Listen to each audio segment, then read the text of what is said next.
한동훈, 홍준표의 불편한 동거 이렇게 잡았습니다. 조기 대선이 본격화하면서 여야 대선 주자들이 속속 출마를 선언을 하고 있습니다. 야권에서도 이제 김동연 지사 곧 출마 선언할 것으로 보이고요. 이재명 대표는 뭐 상수로 가고 있죠. 여권에서도 홍준표 지사 곧 출마 선언, 홍준표 시장 곧 출마 선언을 하고 또 이미 뭐 안철수 의원이라든지 여러 분들이 이제 출마 선언을 하고 또 예정을 하고 있습니다. 이런 가운데 이제 한동훈, 홍준표 두 사람의 불편한 동거라고 제목을 잡은 이유는 홍준표 시장과 한동훈 전 대표가 불편한 관계다라는 거 뭐 여러분 잘 알고 계실 겁니다. 두 사람이 한 빌딩에 둥지를 틀게 됐습니다. 그 얘기를 바탕으로 해서 불편한 동거 이렇게 한번 잡아봤습니다. 여의도에 뭐 이른바 대선 명당이 있는데 대표적인 곳이 대합빌딩입니다. 여의도 국회 앞에 있는 대합빌딩. 여기에 홍준표 시장과 한동훈 전 대표가 같이 대선 캠프를 꾸리게 되는 겁니다. 홍준표 시장은 이제 시장직을 곧 사퇴하고 14일 대합빌딩 4층에서 출마 선언을 할 그럴 예정입니다. 2017년에 자유한국당 후보로 그때 당시 홍준표 시장이 대선을 뛰었지 않습니까? 그때 당시에도 홍 시장이 이곳 대합빌딩에다가 사무실을 차렸었죠. 이번에도 마찬가지로 대합빌딩 4층에 캠프를 꾸리게 됩니다.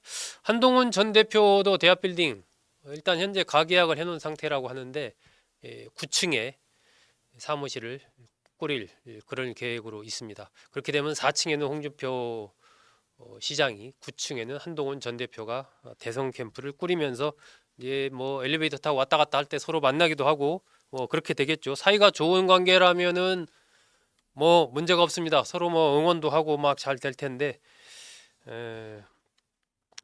아시다시피 홍준표 시장 그동안에 한동훈 전 대표를 굉장히 강하게 비판을 해왔습니다. 거의 이제 애취급을 했었죠. 그러면서 국민의힘에서 과거에 박근혜 전 대통령 탄핵 이후에 국민의힘을 거의 도륙을 냈던 윤석열 한동훈 수사팀 당시에 그것을 뭐 윤석열 대통령이 어쩔 수 없다 해도 한동훈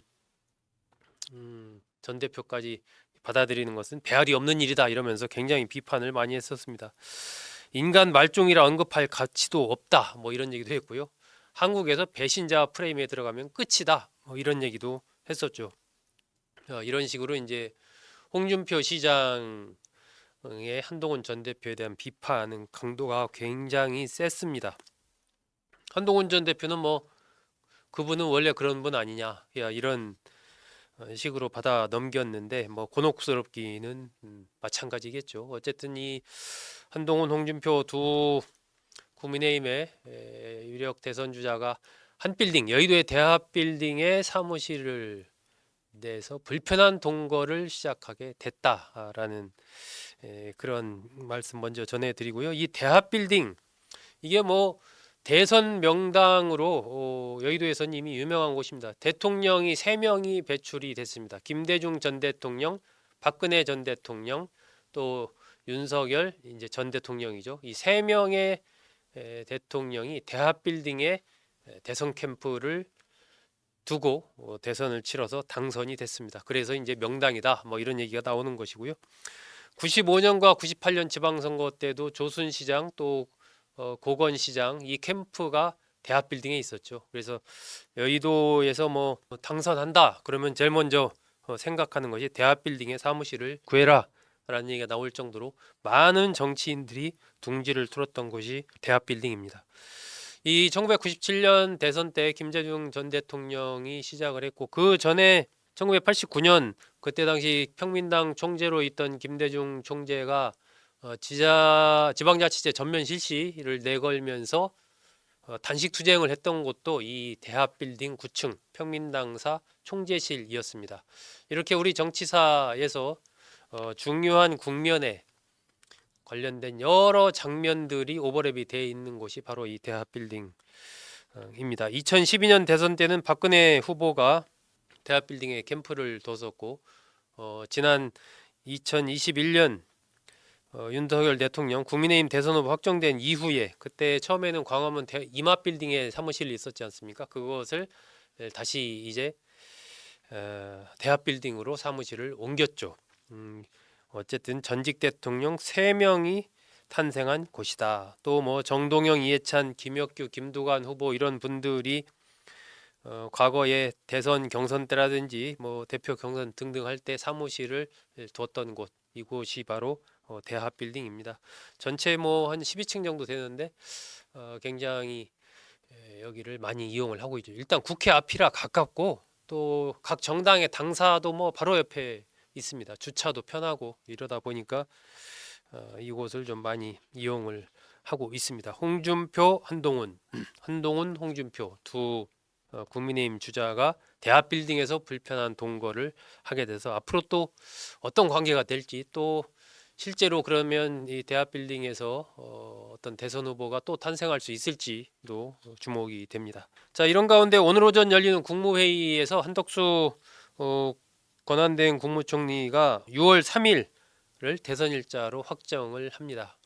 6월 3일 임시 공휴일로 지정을 하는 거죠. 그렇게 되면은 선거에 출마하려는 공직자는 5월 4일까지, 선거일 30일 전이죠. 5월 4일까지는 공직에서 물러나야 됩니다.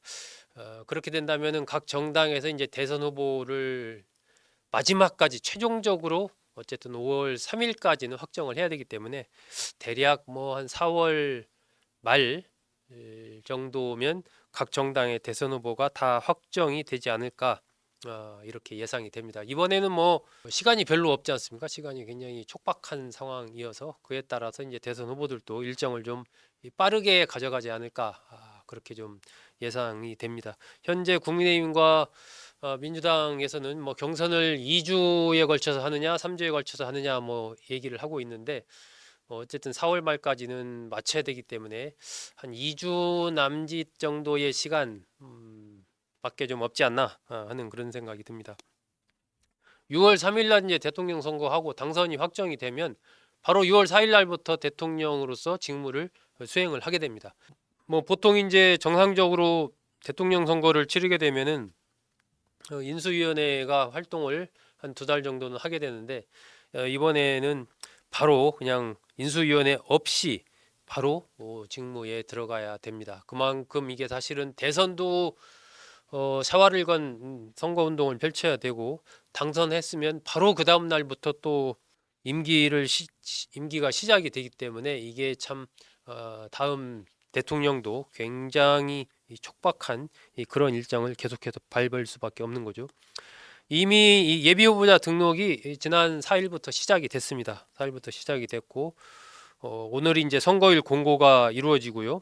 대선 후보 공직사퇴 시한이 5월 4일 날 공직사퇴 시한이 되고, 공식 선거운동은 5월 12일부터입니다. 5월 12일부터 22일간 공식 선거운동을 시작을 하게 되고, 대선 후보 등록을 하는 것은 이제 그 전에 5월 10일, 11일 이때 대선 후보 등록을 합니다. 재외국민 투표가 5월 20일부터 25일까지 이루어지고, 대선 사전 투표는 5월 29일, 30일, 5월 29일, 30일이죠. 이때 사전 투표를 하게 되고, 본 투표가 6월 3일, 4일부터 임기 시작, 이런 로드맵으로 향후 전개가 됩니다. 6월 3일 날 투표는 6시부터 오전 6시부터 오후 8시까지입니다. 2시간 늦습니다. 거리에 따른 선거이기 때문에 보통 오전 오후 6시까지인데 이날은 오후에는 8시까지 투표를 할 수가 있습니다. 이미 이제 예비 후보자 등록 신청 접수가 시작이 됐기 때문에 현수막 이런 거 상대 후보를 비방한다든지 이런 영향을 끼칠 수 있는, 선거에 영향을 미치게 하기 위한 현수막 이런 설치가 금지가 됐습니다. 그래서 아마 국민의힘이나 민주당에서도 상대당 뭐 대표 관련된, 대선 주자 관련된 포스터 이런 것을 다 철거하라라는 그러한 공지를 이미 낸 것으로 그렇게 지금 알려지고 있습니다. 이미 사실상 대선이 시작이 됐다라고 봐야 됩니다. 굉장히 빠릅니다. 지금 국민의힘에서는 뭐 예비 대선 주자들이 10명이 넘는다 뭐 이런 얘기 나오고 민주당에서는 이제 이재명 대표에 맞서서 얼마나 몇 명이 출마할지가 참 주목이 됩니다. 박용진 전 의원은 이미 불출마하겠다라고 선언을 했습니다. 그에 따라서 이제 여야 정당들도 흥행을 어떻게 할 거냐, 이러한 어떤 고민, 그리고 상대당을 어떻게 상대당 후보를 이길 수 있을 거냐 하는 그러한 쪽에 이제 전략의 축이 많이 옮겨졌고, 윤석열 대통령의 탄핵 심판 선고가 내려진 상황이기 때문에 국민의힘 안에서 또 어떤 변화가 있는 것인지 이런 부분도 주목이 됩니다. 그동안에는 어쨌든 강성보수의 흐름이 중심이 돼서 쭉 흘러왔는데, 이제 이재명 대표를 민주당의 후보로 상정을 하고 그에 맞서서 이길 수 있는 후보를 국민의힘 유권자들, 국민의힘 당원들이 어떻게 판단을 하느냐에 따라서 변화가 좀 올 수도 있지 않나 하는 뭐 그런 생각이 듭니다. 본격적으로 이제 대선 주자들이 출마를 이번 주에 굉장히 많이 출마 선언할 것 같습니다. 출마 선언을 하게 되고 사무실을 마련하게 되고 이제 레이스를 본격화하는 그러한 시점에서 한동훈, 홍준표 두 주자의 불편한 동거를 테마로 오늘의 이슈 첫 번째 말씀드렸습니다. 댓글 들어온 내용들 좀 몇 분 한번 보겠습니다. 제이님이 대합 빌딩 홍할배 4층, 문수 할배 6층, 한동훈 9층, 김문수 후보까지 넣었네요. 깽덕 서로 인사나 제대로 할지 모르겠네요. 크크. 예, 인사는 뭐 서로 하겠죠. 대면 하겠지만 홍준표 후보가 한마디 할 수도 있죠. 메가 야기다님, 한동훈님밖에 뽑을 사람이 없네요. 네, 한동훈 전 대표가 팬덤이 있죠. 정치권에 팬덤이 있는 정치인이 많지 않습니다.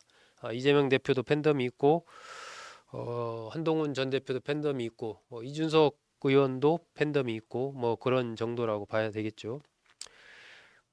대합 빌딩이 명당 중에 명당이네요. 명당에서 용이 나와야 하는데, 폭삭 썩어수다님. 이재명 대표는 참고로 인근 용산 빌딩에 사무실을 차렸습니다. 그래서 폭삭 썩어수다님, 용산 대합 빌딩에서 명당 나와야 된다. 명당에서 용이 나와야 된다. 뭐 이런 얘기했고요.